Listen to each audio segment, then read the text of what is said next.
Welcome, everyone. This is Steve Adubato. This is the Steve Adubato Leadership Hour with Mary Gamba, my colleague at our company, Stand and Deliver. We focus on leadership and communication and mentoring and coaching.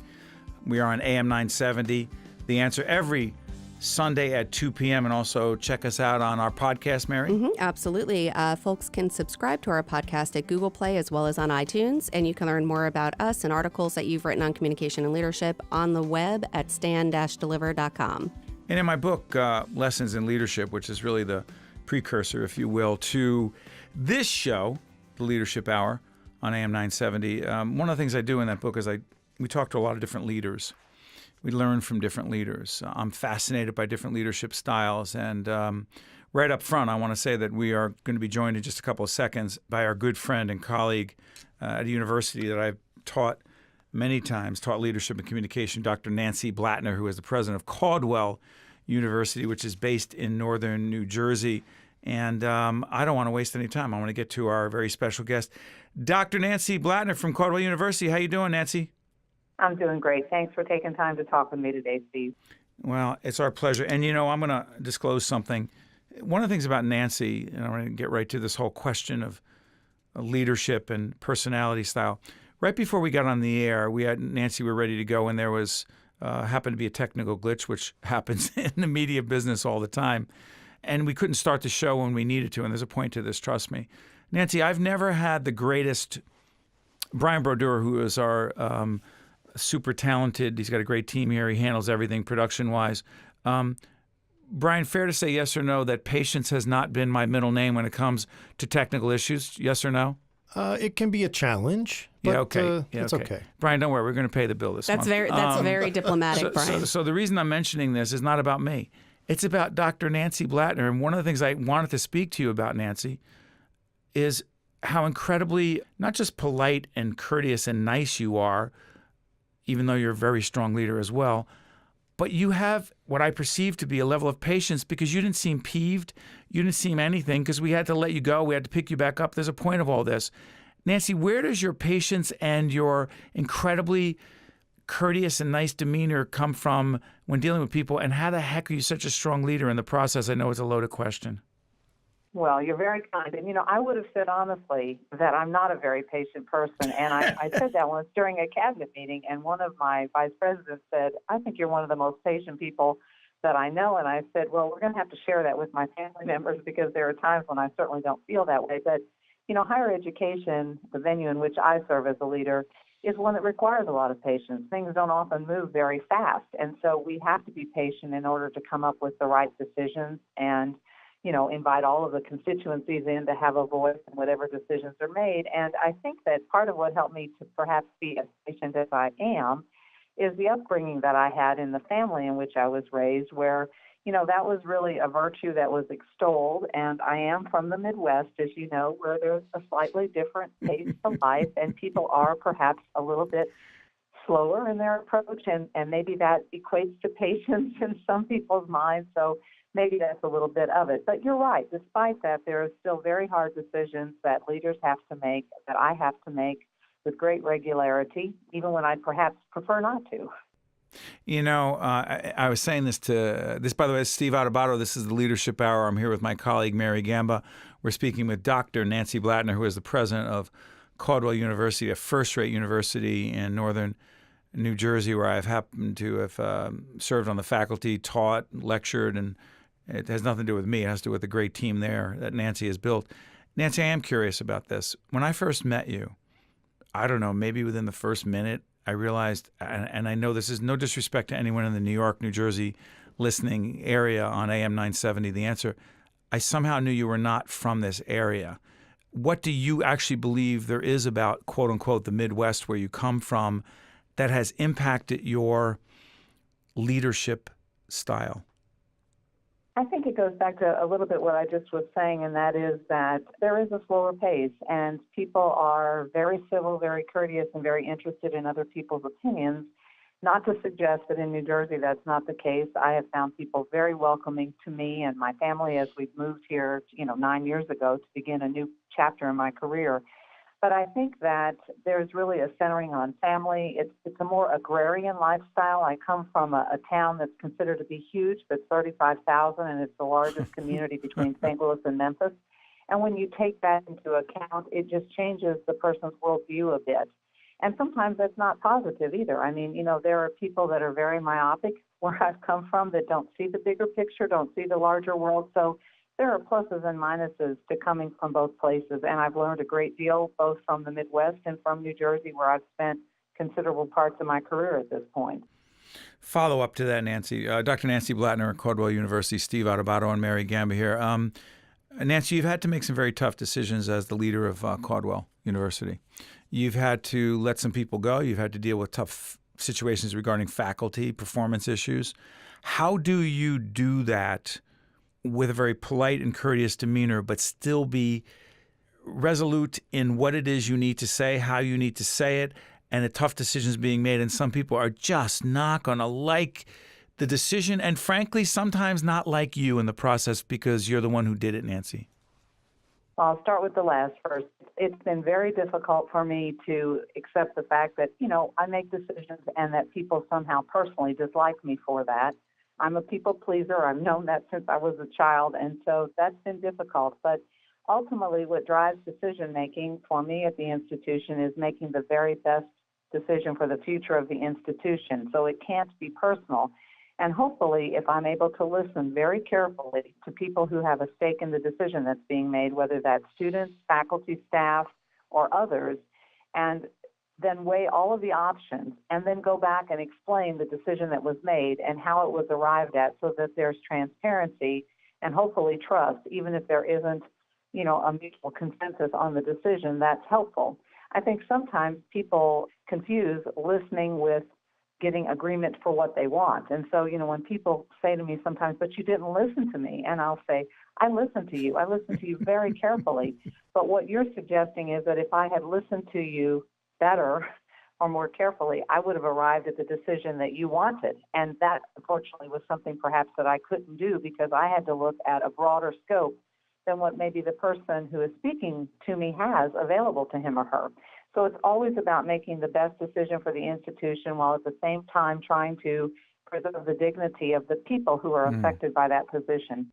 Wow. Mary, jump in. Wow, that's very deep. Steve and I were talking a lot. That is deep. It's very deep. And that's why I love what we do here on the Leadership Hour. We talk to people like Dr. Blattner and others who share their thoughts on leadership. And Steve and I were talking a little bit more about being nice. I consider myself a very nice person. Very nice. Ryan Brodeur here in the studio. Do you confirm this? Yes, I do. Yes. One of the nicest ever. Go ahead. You better say that, Brian. But it is tough. It is hard to balance. And Dr. Blattner, that's what I would love to ask you just a little bit more. How do you balance that? It is a very delicate balance to be nice while also being firm and also moving the organization forward. How do you make those tough decisions on a day-to-day basis? Well, hold on, Mary. Complicated. Yes. We said, what's the difference between being nice and being naive? For example, if someone is so nice that they get blindsided, say if they're in an organization, and they're we've a seen manager. that with some leaders we know. Exactly. So if you are a leader in an organization, you're very nice, you're going along your day-to-day business, and then you're naive and you're blindsided by whether it's a downsizing or you didn't see something coming, it can happen. So how do you make sure that you're being productive, being everything that you can be as a leader, and while also doing it in a fair way without getting blindsided? Well, I think the first thing I have to admit is that most leaders, if they're honest, are blindsided at some point in their career or others. And I think that, that's a hard thing for leaders to admit because people don't want to admit that they have flaws, that they've made poor decisions. And that's a leadership lesson that I have owned many times to people when I talk to those whom I mentor, and that is you have to own that you make mistakes. You have to learn from them, and then you have to try to, you vow to yourself and to others that you won't repeat the same mistakes that you've made. So I think that the first thing we have to say is that, people will make mistakes. They will be blindsided, and you cannot always expect, everyone to operate from the same playing field on which I choose to play, which is one of, I think, trust and transparency. So that is an issue that can come up and bite a person. I would also say that there is a personal cost to this type of leadership when a person attempts to be very personally vested to be very nice to all of the constituents that one deals with as a leader. And sometimes, I go home, and my husband would be the best to attest to this, but I'm like battle weary and scarred because, people don't see the decision that I needed to make as the one that's the best, or they can't agree with what has to happen. And as a result, I feel that there's a personal cost that accrues to me. And that's something that, even after many years of being a leader and being in the business, I've really never dealt with very well. So ultimately, I think the guiding principle has to be the decision has to be what's best for the entity and the institution, even if sometimes that's not what's best for me, perhaps personally. And that's a lesson that a leader has to learn, because a leader has to put the common good ahead of what's best for any one individual, including him or herself. You're listening to Dr. Nancy Blattner, president of Caldwell University. This is Steve Adubato. I'm here with my colleague Mary Gamba. We're on AM 970. Excuse me, The Answer. This is the Steve Adubato Leadership Hour. I know Mary just wrote a sign to me. Mary just wrote Women in Leadership, and I know you want to talk about that. But can I get a quick yes or no before you do that? Sure can. Nancy Blattner, is leadership personal for you? It is. It is, and it is definitely a part of me as a female leader, and I'd be happy to speak a little bit about that if you'd like me to. Please do. So, earlier in my career, I had been mentored very, I think, beautifully and productively by men, because men really are predominant in leadership positions throughout many industries, including higher education. In the last 20 years, there's been an increase in the number of women presidents of colleges and universities, but only to the extent that about a quarter of colleges and universities are led by women. And so when I had an opportunity to do a national fellowship about 15 years ago, I chose to spend a year shadowing a female president. And the reason why I did that was because I wanted to be mentored by a woman who was the leader of an institution. I felt that women might lead differently than men, and while there are many overlapping characteristics, and there's nothing about women that is completely exclusive to women or, men exclusive to men, but there are styles of leadership, I think, that are different for women. And I learned a lot from being mentored by Dr. Cormier, who was the president of Longwood University in Farmville, Virginia, where I spent a year watching her leadership style. And she said something to me that I've never forgotten. And she told me that, as a woman, people will first judge you as to whether they like you. And if they like you, then you get the second judgment, which is whether or not they can trust you and whether they believe you're competent. And I don't think for men that really rings true. When I watch men in leadership roles, whether they're liked or not is not so much the first barrier that one has to overcome. I think it's really a matter of competence. But I think with women it's different, and that's because of the role that we've played in society and in history for so long, and that while we're overcoming part of that, I don't think it's been completely overcome yet, and I'm not sure that it necessarily needs to be. I don't mind having that set of barriers to go through. I like getting to know people, having them getting to know me, and then working from that level of knowledge to have a level of trust where we can do business together, if you will, in the higher education industry. Wow. Aren't you glad we booked Nancy Blattner? Oh, my gosh, this is great. Dr. Nancy Blattner, president of Caldwell University, on the Leadership Hour with Steve Adubato and Mary Gamba. Nancy, before I let you go, by the way, Nancy's coming in our TV studio tomorrow with 3 other college and university presidents talking about the future of higher education. And by the way, we'll have some of those folks on the Leadership Hour as well. Nancy, I've asked you this before on the television side. I'm asking you on the radio side. No, you know what? Not the number one leadership lesson you've learned. I've asked you that before. What is the number one leadership challenge that you face? 30 seconds or less. Go. I think the number one challenge is that I want people that are around me, my cabinet and others, to feel a complete confidence that I want to hear dissenting points of view. To me, leadership only works if you surround yourself with people who have different perspectives and they aren't afraid to voice their opinions. And sometimes, unfortunately, in a leadership position, people feel that their job is to say yes to you, and that's not helpful at all. So the challenge is to get people who are confident in their own beliefs and will share those with you in a civil way that helps you to make the best decisions possible. Dr. Nancy Blattner, president of Caldwell University, cannot thank you enough for joining us. By the way, Nancy, one more thing before I let you go. It's important for leaders to get feedback from others. not that you know every faculty performance review. How are my faculty performance reviews at Caldwell University when I taught a couple months back? And if they were terrible, would you say so on the air? Well, Steve, I can't imagine that yours would ever be anything less than stellar, as they are. But I don't think we have to ever cross that bridge. You are an outstanding lecturer, and we're honored every time you come on campus and share your expertise with our students. So thank you for that. Thank you. And by the way, Mary looked at me and she said, you are unbelievably self-obsessed that you asked that question right now. By the way, Nancy, thank you so much. We'll see you in the TV studio tomorrow, my friend. Thank you. Bye-bye. Bye-bye. She's great. She's fantastic. I can listen to her all day. A lot of great leadership tips. Hopefully people on the radio can listen as well. This is Steve Adubato. This is the Leadership Hour. This is AM 970, The Answer. And even if you don't like listening to me, you'll like listening to Mary Gamba. And we'll be back. Mary and I will be back in just a minute. This is Mary Gamba. If you want more leadership tips and tools, log on to stand-deliver.com. That's stand-deliver.com. Welcome back to the Leadership Hour on AM 970. The Answer. This is Steve Adubato. I'm here with Mary Gamba, my colleague at our company Stand and Deliver. Check out all of my articles, my book, Lessons in Leadership, a bunch of interesting leadership and communication-related material on stand-deliver.com. Say that again, our website? stand-deliver.com. And also on Twitter? Steve Adubato, that's Adubato, as well as on Facebook, Steve Adubato, PhD. And what about the podcast of the Leadership Hour? Brand new podcast. You can subscribe to the podcast, get more of our Leadership Hour at Google Play as well as on iTunes. Thank you. We were just listening to the president of Caldwell University, Dr. Nancy Blattner. I don't want to obsess over the niceness thing because she's so much more than just a nice person. But I am curious about something. We were talking about women in leadership positions. I want to put something on the table that is a complicated and interesting question.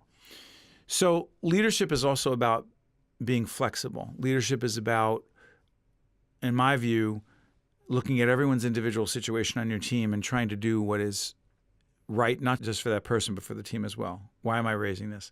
Because a fair number of people on our team, our day-to-day team, we run a major production company, a fair number of people on our team happen to be women. Some of them happen to be moms, new moms, right? Mm-hmm. And while dads are involved, some more than others, a lot of the responsibility for being a mom or being a parent falls on moms. Fair to say? That is very fair to say, And they're also professionals in the workplace as leaders. Correct. I'm going somewhere here. We've had some of our people work flex schedules, work at home remotely, right? Recently, I was talking to one of our top leaders on the team, and she was there with her little baby. Mm-hmm. And she was waiting for childcare to come. And I could hear her baby, beautiful baby in the background. And I thought to myself, wow, she works on our team. She's a strong leader. She's very talented, but she's juggling this right now. Her husband is out doing whatever he's doing, working professionally. They share the responsibilities. Here's my point. Do you think leadership is any different when some of the people that you're leading are physically not in the same place? They're working remotely. They're juggling lots of things. They're at home. Is it any different?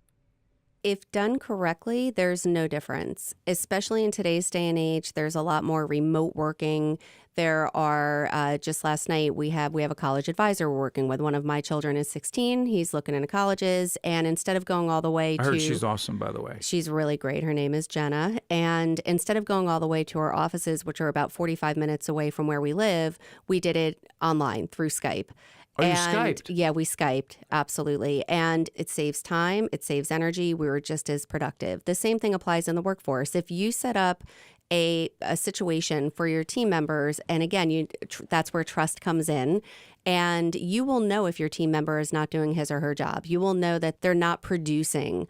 And I don't mean it, obviously, we're in the television business. They're not being productive. They're not being productive. They're not meeting deadlines. They're not communicating. And that is where communication comes in. Sending emails, communicating with a text, being accessible via cell phone.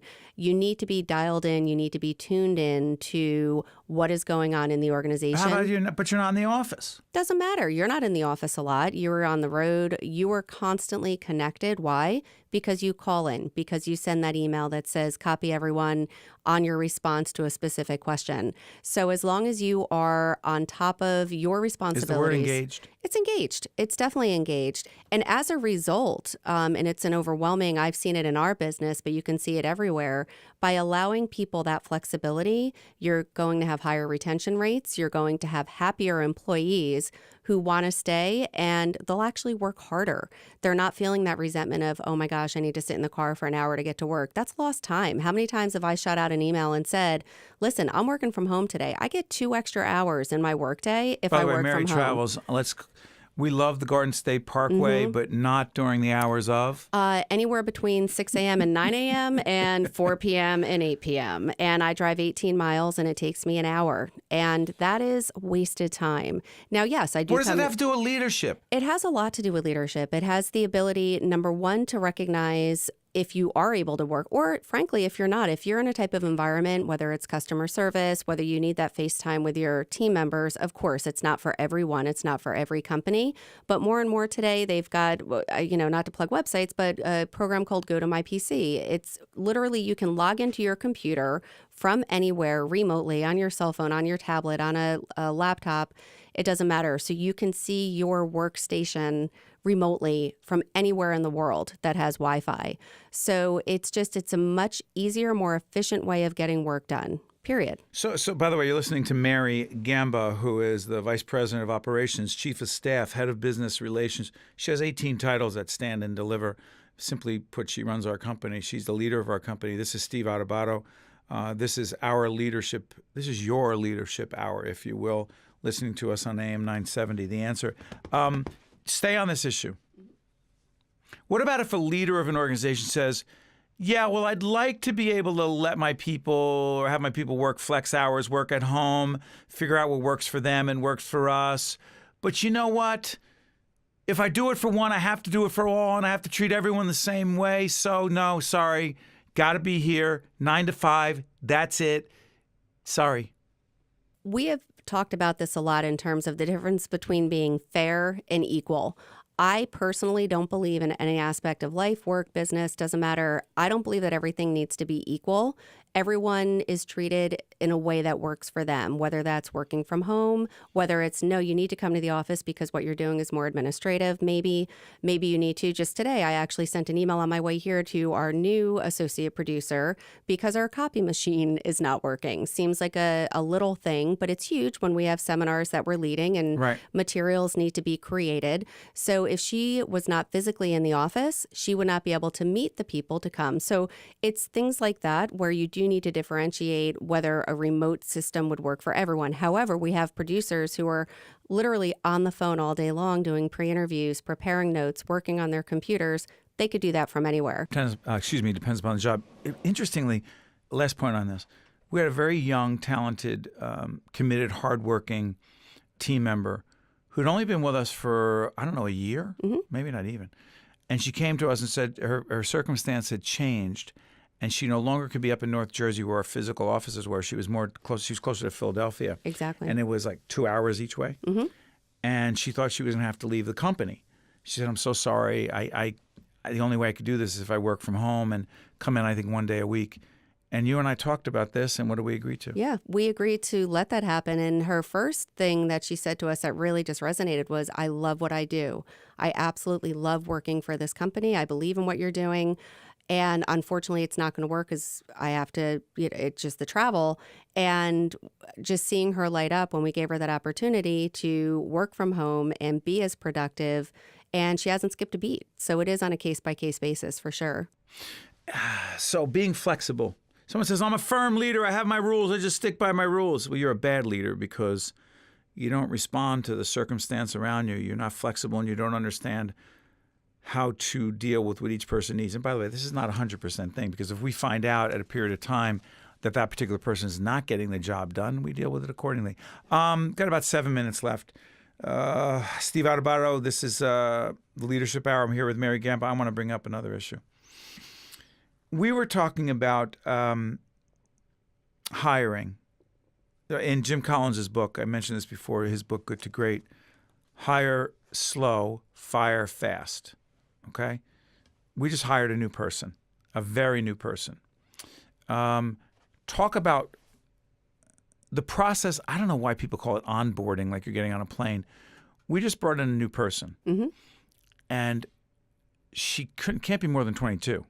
Yeah, I think that's exactly right how out of she school. is. Right out of school. You and I were impressed by, in the hiring process, we had an opportunity to hire a new young producer. Trust me, there's a leadership point to this.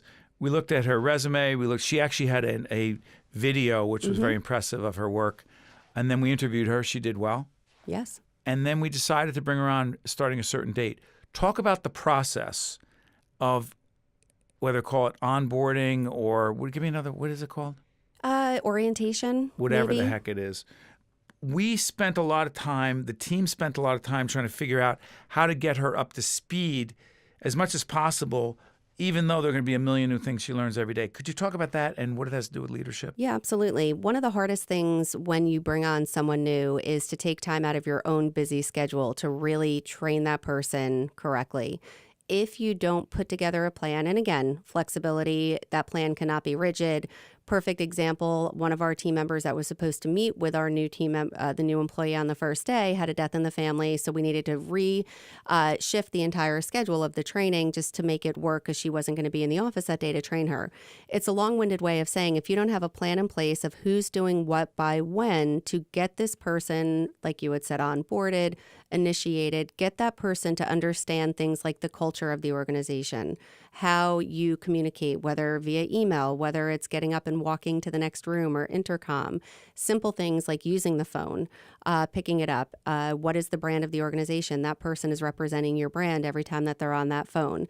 So those basic things, but then the bigger picture things of their overall responsibilities, making sure they are clear, making sure that they understand in writing and then walking them through it what the expectations are. Because if not, that's an investment. It's an investment. A big investment of time, money, and effort. And you got a million other things to do, and you're doing all this. And it's hard. And you could send a message very, very powerful one way or the other. If you don't do this, you're sending a message, hey, we're not going to really invest in you and your development with the organization. Or on the flip side, if you really put that plan together and you stick to it, they feel valued, they feel part of the team, and you can really quickly get them engaged from the time that they step in the door that first day. You know what else is interesting about this? The young woman we brought on board, I kept saying that I was going to meet with her in the office, and Mary had it on the schedule. And for a variety of reasons, I had other things, and I didn't do it. I didn't come in to meet with her the first week. But what's interesting is yesterday, we happened to be, in my mind, here's what I did. And trust me, this isn't about me. It's about seizing opportunities. We happen to be, again, we're a television production company connected to public broadcasting. And by the way, it doesn't matter what the business is. It could be widget making, even though I don't think they make widgets anymore. It could be production. It can be a clothing industry. It could be auto. It could be a university president like Nancy Blattner, Dr. Blattner at Caldwell University. Here's the thing. I kept saying to myself, I know that I'm going to be out on a shoot, which means a production shoot on location, and this young woman would be on that shoot with some other senior producers, and I would have an opportunity not just to talk to her, but to watch her in action, for her to watch what we do in action. And then I said, let me spend 10 to 15 minutes afterwards. I asked her, tell me two things you took away from the shoot, two things you learned from today. And I listened to her. And then I said, what about this, and this? Why do you think we did this? Why do you think we did that? How would you handle this? How would you handle that? So I'm not trying to pat myself on the back. What I'm saying is, in my mind, I thought it would be better from a training, from an orientation, from a mentoring, from a coaching point of view, all of which is part of leadership, to do it on the spot as opposed to hypothetically imagine you're out there. We were in it and we were teaching. And as I was doing certain things, I was saying, I'm not going to say her name, why do you think we just did that? Or how would you have handled this? And I don't know what she took from it. And obviously you'll talk to her as well. Talk about teaching on the spot. I think there is definitely value to on the hands-on, on-the-spot learning, not only if things are going right, but if something goes wrong, just to get that feedback in that moment, because as time goes by and the longer you get away from whatever that thing is, whether it was, hey, someone just had a presentation that they had to do with a new prospect. That happens a lot in business. For a sales situation. And if you're the manager of that employee in that boardroom, and whether they hit a home run or if they struck out, giving them that instant feedback the second you walk out of that room is key. But that does not take the place of having, whether it's a scheduled, whether it's three, having that time, that face time, letting that employee know whether they've been there for a month or whether they've been there for 10 years, that you are invested in them. We often talk about the 360, a 360 evaluation and assessment, where you go and you ask somebody, what are my three greatest strengths? What are my three areas for improvement? You need to do that consistently with your team, because if not, again, you're just going through the motions. You can get in the danger, as we call it, autopilot, where you're just doing not even the bare minimum. You're getting your job done every single day. But if you don't press pause and reevaluate, you could be even doing a greater job. And by the way, a minute left. Going on autopilot, and I'm just doing what I'm supposed to be doing, what you told me to do. That's not leadership. No. It's interesting. I don't want to open up a Pandora's box. We'll talk about this in the next episode of the Leadership Hour with Steve Adubato and Mary Gamba on AM 970, The Answer. We do a lot of coaching and training around. Write this down if you could, Mary. Mm-hmm. Mary hates when I say this, but I'll say it again. Coaching and teaching the difference between doing and leading. Being a doer and being a leader. I coach a lot of people. I do a lot of executive one-on-one coaching. Some of it face-to-face, but most of it, frankly, by phone. And I work with a lot of people who are super doers. And the companies that bring our company in to coach them, say, I don't need just doers, even super doers. I need leaders to take the initiative, to have imagination, to be strategic, to be creative. If I just needed doers, I would just tell everybody what to do and they would do it, and we can't succeed that way. I'm going to leave it at that because I see the sign saying 3, 2, 1. There's no time left, Brian Brodeur, am I right? That's correct. This has been another edition of the Leadership Hour. Steve Adubato here with my colleague Mary Gamba. Tell everyone one more time, Mary, where they can check out our stuff. Absolutely. So you can subscribe to our podcast at Google Play and iTunes. You can find us on the web at stand-deliver.com. And you can follow Steve on Twitter, Steve Adubato, that's Adubato, and on Facebook, Steve Adubato, PhD. That is Mary Gamba. This is Steve Adubato. This is also the Leadership Hour. We'll check you out again, 2 p.m. every Sunday on AM 970. That's right, The Answer. This is Mary Gamba. Stay tuned. We'll be right back with State of Affairs with Steve Adubato, where we look at the most pressing issues facing the state of New Jersey. This edition of the Steve Adubato Leadership Hour has been made possible by New Jersey Resources. Hi, I'm Patrick Dunnican. At Gibbons, we believe that citizens need to be informed about the complex issues that affect their lives. That's why we're proud to support the programming produced by the Caucus Educational Corporation and their partners in public television. State of Affairs with Steve Adubato is brought to you from the Agnes Veris NJTV studio at 2 Gateway. Funding has been provided by the law firm of Gibbons, P.C., Johnson & Johnson, Englewood Health, Suez, water solutions to meet tomorrow's environmental challenges. NJ Best, New Jersey's 529 College Savings Plan. Turn a dream into a degree. And by New Jersey Council of County Colleges. Promotional support provided by the New Jersey Business and Industry Association. And by Insider NJ.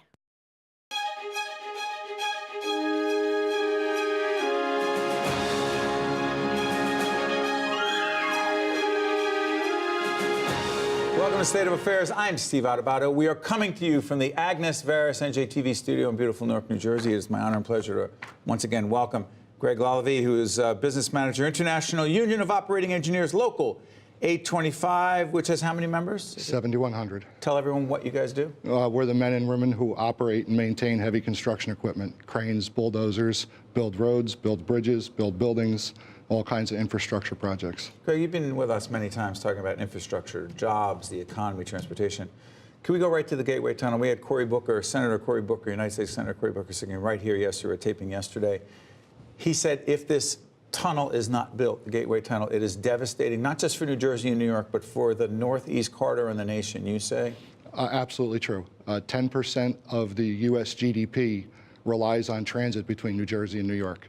So if we don't get this program done, that's the risk we're taking. What stands in the way? Because I thought that during the Obama administration, dollars have been set aside to do this. What has happened? Well, President Trump came in and said that there was no deal in place. Because it was Obama's deal, not his deal? I don't know the reason why, but he said there was nothing in writing, so in his mind there was no deal. So at the end of the day, I think we have to get all sides to come together and figure out what they will do so that we can get this thing done. So people can understand, Greg, why this is not an inside the beltway, if you will, Washington, or even a State House issue, that it affects everyone. Help people really understand that. Transportation, jobs, the economy. Well, we have to keep people moving, keep goods and services moving. If the Gateway program in its totality were to be built, we're talking about the possibility of having freight rail into New York City, which would take trucks off the road. It's a big mobility issue, which is lost productivity. If we lost the trains totally, there'd be an estimated $100 million a day in lost productivity. Let me give you another example. Say one of the tunnels has to be, quote unquote, shut down for repair. What happens? We lose 3/4 of our train capacity, from 24 trains an hour to 6 trains an hour. It's devastating. How are people then going to get back and forth to New York City? Right now, we move 450 trains per day between Newark and New York, 200,000 passengers. So if you took 3/4 of them and had to put them in their cars on the road, with the current traffic situation we have, it would be bedlam. Okay, so the Murphy administration, as we speak, we're doing this literally a few days before the budget is supposed to be struck on the last day of June. We don't know what's going to happen. We don't know if the government's going to be shut down. Cross our fingers, but that's not actually a plan. How does what happens in the State House around these budget negotiations impact you and those, your members, and the larger transportation issues that matter in the state? Well, first, Governor Murphy made a very big, strong move by ordering transit to put up money for the Portal Bridge project. You mean when we say transit, you mean New Jersey Transit? New Jersey Transit. Which is it, or is it not a state agency? I believe it is. Is it some so-called a quasi-state agency, which means the governor appoints the people, I believe, who are commissioners, but they're supposedly independent. But the reality is, if he dedicates the state dollars to New Jersey Transit, does that have to get approved in the budget? I don't believe it does, no. Okay, so what's at stake here with transit? Well, with transit financing the project, Governor Murphy's put a big marker out on the table. Secretary Chow, the U.S. Department of Transportation, has always said New York and New Jersey need skin in the game for the Gateway program in general. Portal Bridge is part of the Gateway program, so Governor Murphy, I think, is putting down... Where's Portal Bridge? Where is that? In Kearney, through over the Hackensack River. You know, put this in larger perspective. We've had many conversations before. Greg and his colleagues, they're actually one of the underwriters of what we do here on the Caucus Educational Corporation. And frankly, we're dedicated to trying to help people understand the larger transportation infrastructure issues. Bridges. Could you give me a percentage? I know the DOT, the Department of Transportation, looks at this. What percentage of our bridges are either crumbling, falling apart, or we don't know when they could go? And I'm not trying to be an alarmist here, but they're real numbers from engineers. Yeah, and it's probably somewhere around a third are structurally deficient or functionally obsolete. Functionally obsolete being that it's carrying traffic that it was not originally engineered to carry.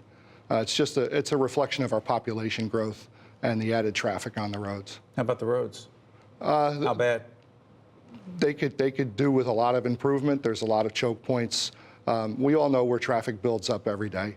I live in Somerset County. If you don't get to the confluence of 78 and 287 before 4 o'clock in the afternoon, you'll be sitting in a pretty long traffic line that goes back to Watchung. Greg, you know what's so interesting? There's always a crisis going on in New Jersey. The question is, why is transportation, combined with bridges, roads, and the disrepair, the crumbling, the falling apart, why is this not a crisis until some horrific thing happens? Remember the Mayanus Bridge not too long ago in another state. It happens, middle of the night, it collapses. People in those cars fall into the river and they die. I don't, again, want to be an alarmist, but is that what it takes?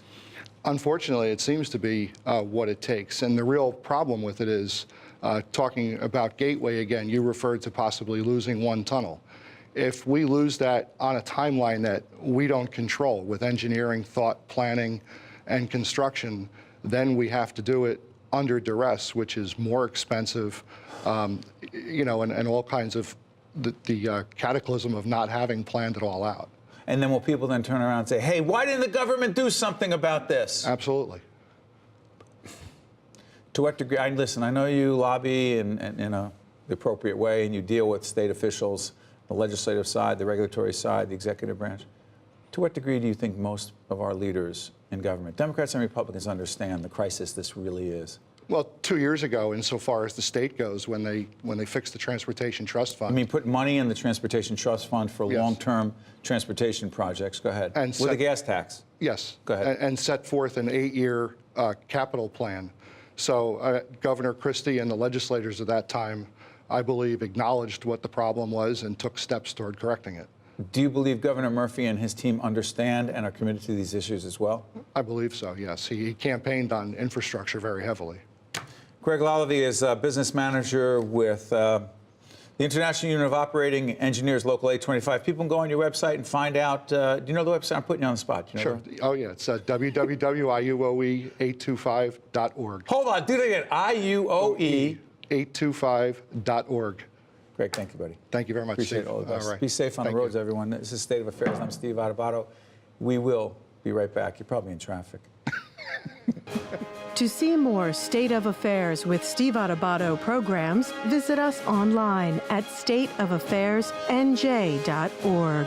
If you would like to express an opinion, email us at info@caucusnj.org.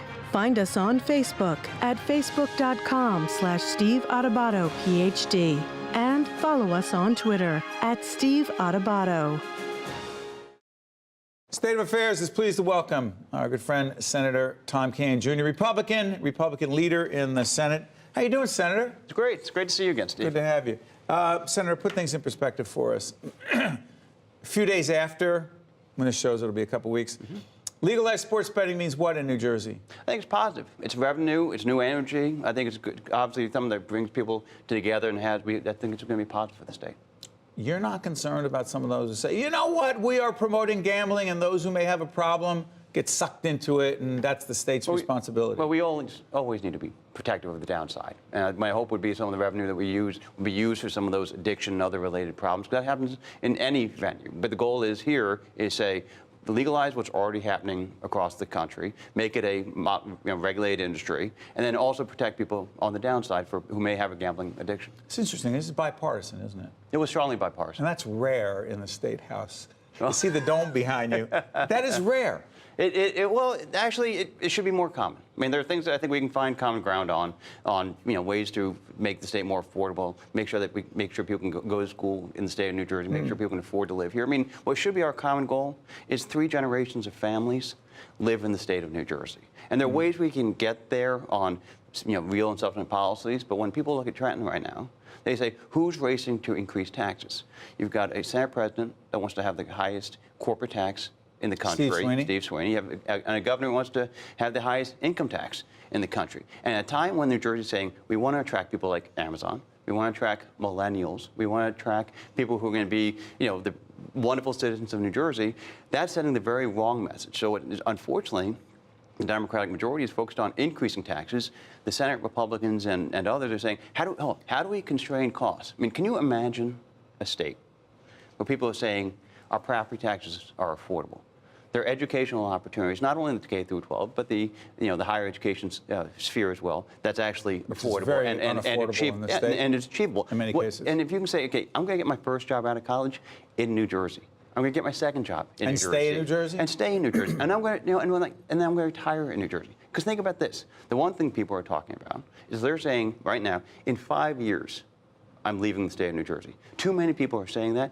And the more people say because it's unaffordable? Because it's unaffordable. And so what they're saying is, if they change that, say, in 10 years, I'm going to give the state a chance, that means they're not moving to Pennsylvania. Because people moving to Pennsylvania. Or Florida. Not to the weather. No, they're not moving to Florida. What do you mean they're not moving? There's no income tax there. That's true. But most people are moving to Pennsylvania or New York State. Because of a lower income tax? Because of the lower tax rate overall.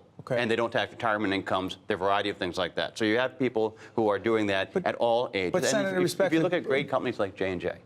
What does J&J have to do with it? Well, think about this. Half of their employees, 8,000 are in New Jersey, half are in Pennsylvania. They're in New Brunswick. Last two CEOs are Pennsylvania residents.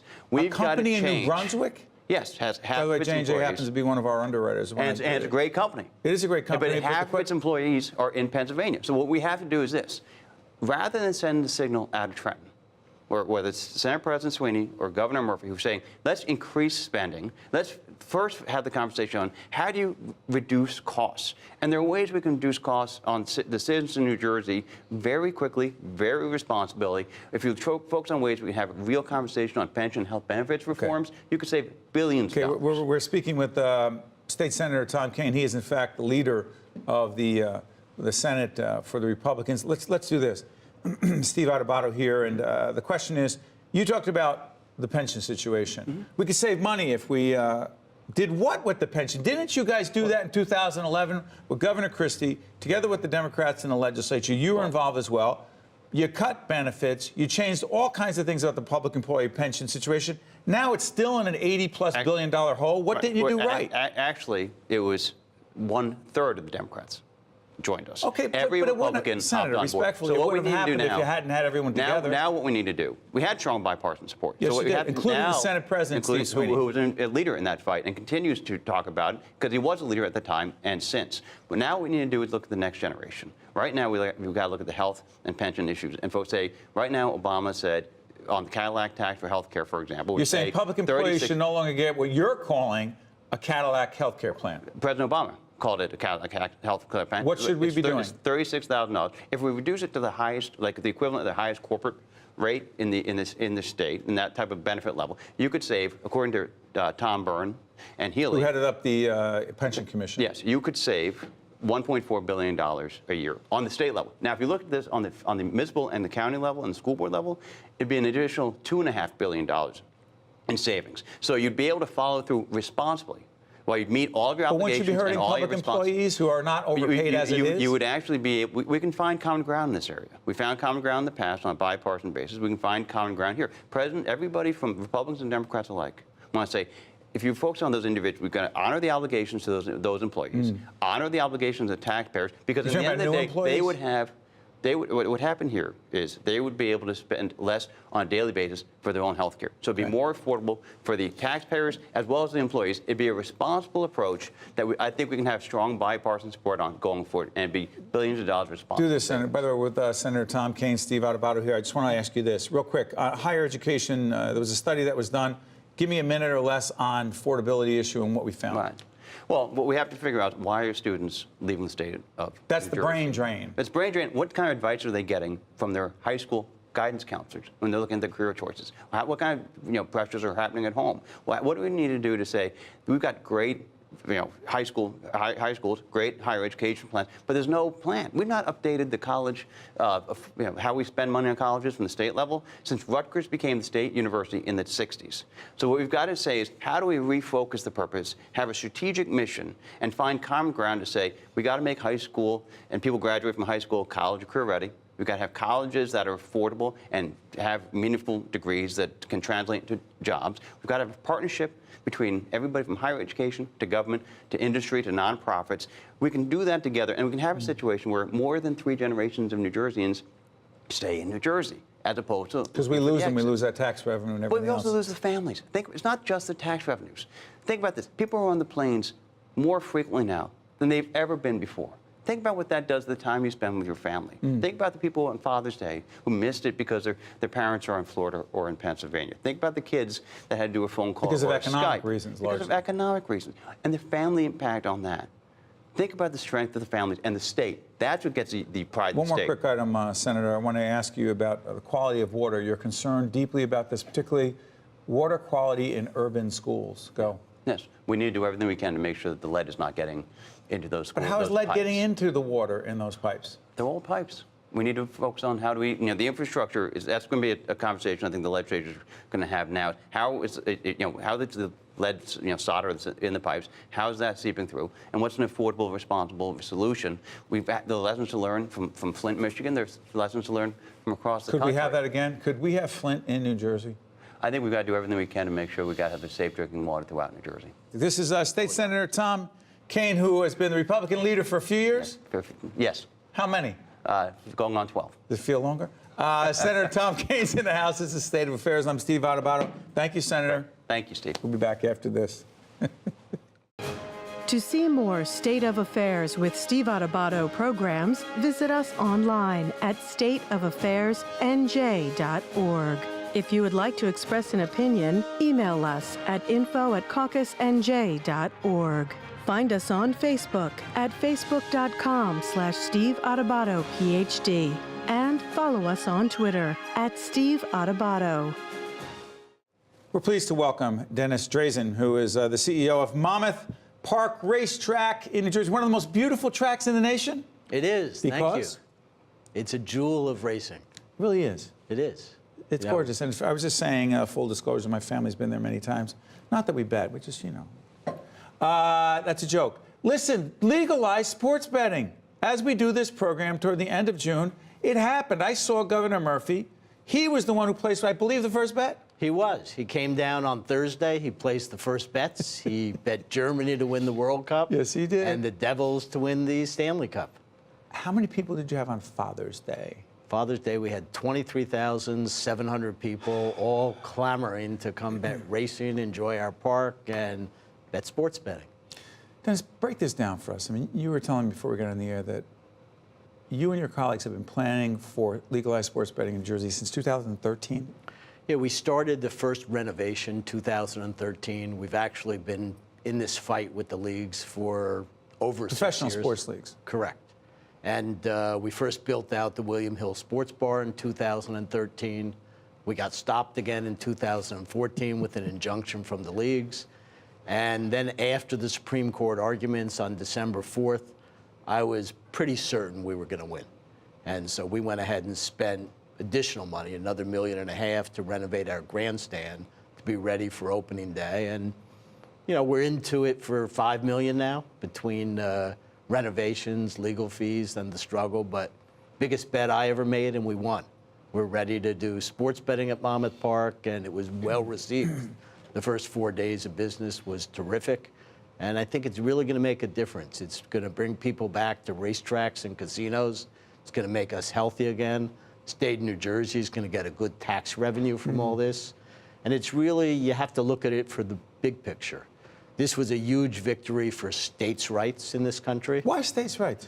Well, the Supreme Court, when they looked at the United States Supreme Court, when they looked at the issues of 10th Amendment, federalism, states' rights, they ultimately decided that the states' rights issue prevailed, that the federal government can't enact the law that prevents the states from controlling their own Except for destiny. a couple states, they said it was okay. At that time, there were 4 states that were grandfathered. But putting that aside, what really happened is this is a $400 billion illegal market in this country, sports betting. Offshore, bookies, crime family ties. And while we won't get all of that business, this country is now going to see a large part of that market shift over to legal, regulated. And tax revenues. And tax revenues. I don't want to make the case for you guys. It's already done. But there will be significant tax revenues. Governor Murphy actually sat here on this set at NJTV studio in Newark before he was governor. He talked about why he thought it was a good idea. But I'm going to also ask you this, devil's advocate question. Someone say, you know what, this legalized sports betting thing may get some folks involved in gambling that may otherwise not and could cause problems, you say? Well, I think those people, that may get over their head, if that's what you're asking about. It's said about the lottery as well, but go ahead. We're very focused on the problem gambling aspect of this. There's not one ad that we can put out there that doesn't send the message. If you or anybody that you know has a problem with gambling, here's the 1-800 number to call. You're supposed to be betting with your heads, not just with your hearts. So we're very focused on trying to protect that aspect of our public. But I think right now, if people are out there betting illegally, they've got that problem anyway that they need to overcome. So With us, you're betting in a legal, safe environment. If you go to a bookie, you get in over your head, you got problems. Here's a question about the professional sports teams. You said to me before we got on the air that this so-called integrity fee, I believe the NFL, some other professional leagues were saying, you owe us. You should give us a quote-unquote integrity fee. They went to court to argue this, Dennis, that we should get a cut of what you make from legalized sports betting. Dead issue, A. B, what the heck are we talking about? So it's a dead issue, but we were in this battle for over 6 years.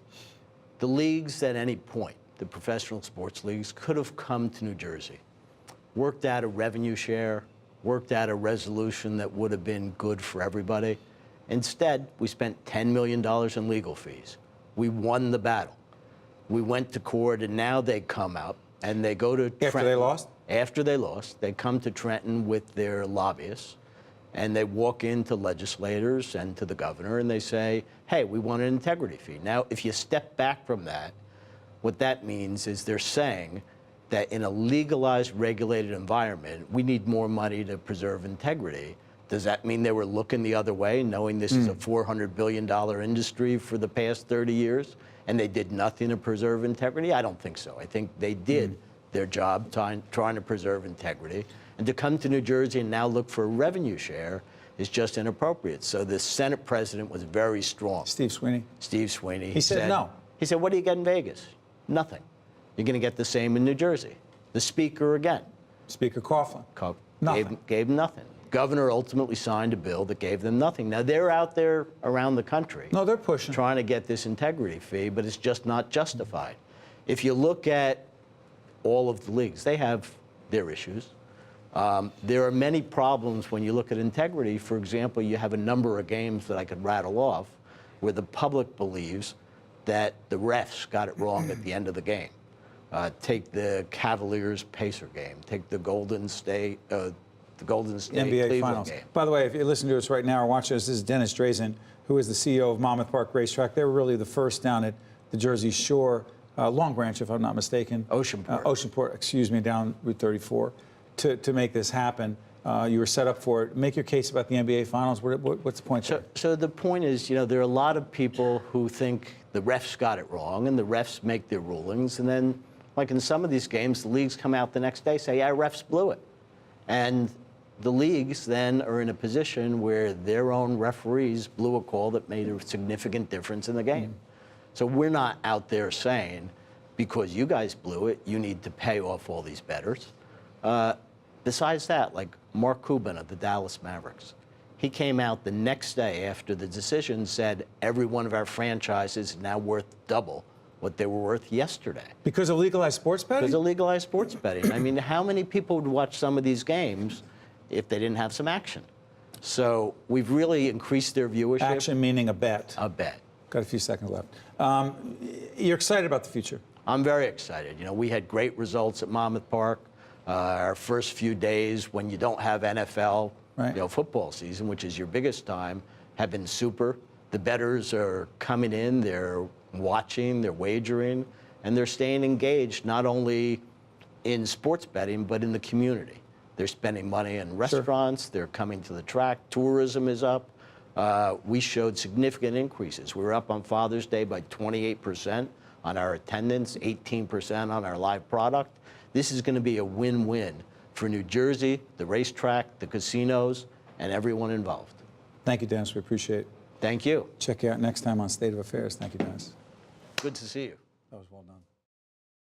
State of Affairs with Steve Adubato is a production of the Caucus Educational Corporation, celebrating over 25 years of broadcast excellence. State of Affairs with Steve Adubato is brought to you from the Agnes Veris NJTV studio at 2 Gateway. Funding has been provided by the law firm of Gibbons, P.C., Johnson & Johnson, Englewood Health, Suez, N.J. Best, New Jersey Council of County Colleges. And by these public-spirited organizations, individuals, and associations committed to informing New Jersey citizens about the important issues facing the Garden State. And by Employers Association of New Jersey. What is your child's dream for the future? Doctor? Teacher? Architect? Whatever they aspire to be, a college education may realize those dreams. And NJ Best can help. It's the college savings plan specifically designed for New Jersey families. Start saving today with as little as $25, because now is the time to invest in their future. To learn about NJ Best 529 College Savings Plan, its investment objectives, risks, and costs, read the Investor Handbook available at njbest.com.